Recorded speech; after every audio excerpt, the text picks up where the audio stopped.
Eh ben, bonjour les amis. Alors, re-bienvenue sur cet épisode Watch Epicure. Voilà, on va vous montrer aujourd'hui un petit épisode sur une Rolex Daytona. On en a fait un il n'y a pas longtemps sur la 116-600 LN qu'il y a ici. Vous voyez, et là on a le privilège d'avoir, on va dire, un petit peu sa version précédente qui est en fait la 116 520, voilà, qui était la Daytona acier. Donc voilà, en cadre en noir, comme ça on voit un petit peu les différences par rapport à la version blanche. Donc vous voyez, aujourd'hui sur le 116-500 LN, les sous-compteurs sont noirs, alors que tu es sur la 116-500 LN, même sur sa version blanche, les cadrans étaient chromés. Donc voilà un petit peu, différence au niveau esthétique. Lunettes acier intégrales, voilà, donc vous me direz ce que vous en pensez dans les commentaires. C'est ce qui crée la différence par rapport à la 116-500 LN, donc la nouvelle. Voilà, donc on retrouve le Cosmographe. Donc en fait, cette Daytona est sortie début des années 2000, succédant en fait à la version Daytona avec le mouvement Zénith, la 16520, voilà, qu'on reconnaît avec ses compteurs plus fins et sa petite seconde à 9 heures ici, alors que quand ils sont passés sur le calibre Rolex, la petite seconde est descendue en bas. Voilà. Sachant que Rolex en fait a utilisé la base du El Primero Zénith et l'a recadencé, on va dire, pour qu'elle colle au cahier des charges Rolex. Ça veut dire une maintenance, je pense, ils ont simplifié un petit peu le mécanisme pour qu'elle soit entretenue, et, vu sa plus grande diffusion dans tous les points de vente Rolex. Voilà. Donc voilà, hein, une montre tout à fait désirable. Hein. Ouais. Très beau chronographe. Voilà. Ce qu'on apprécie surtout sur la Daytona, c'est sa finesse de boîte. Voilà, 40 mm aussi, bien dimensionné, pas trop grosse. Donc voilà, ça reste vraiment deux très beaux chronographes. Ouais.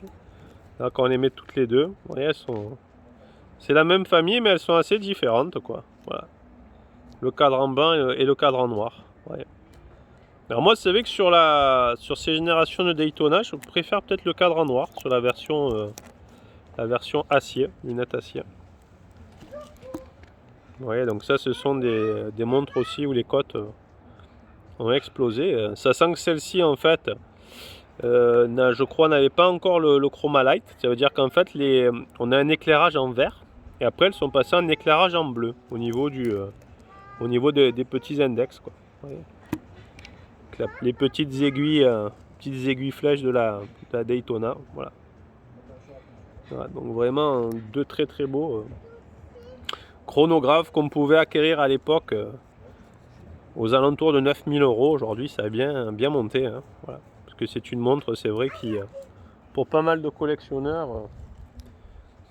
est aussi, on va dire, un investissement. Donc c'est un peu le problème de cette montre, c'est qu'elle est compliquée à trouver et que les prix n'arrêtent pas de monter. Donc voilà, si un jour vous avez l'opportunité d'en acheter une à bon prix, faites-le, hein, vous ne le regretterez pas, il n'y a pas de souci. Hein. Vous la portez et puis il faut bien sûr que la montre vous plaise. Hein. Bien sûr, faut essayer. C'est une montre après qu'il faut assumer, quoi, tout simplement.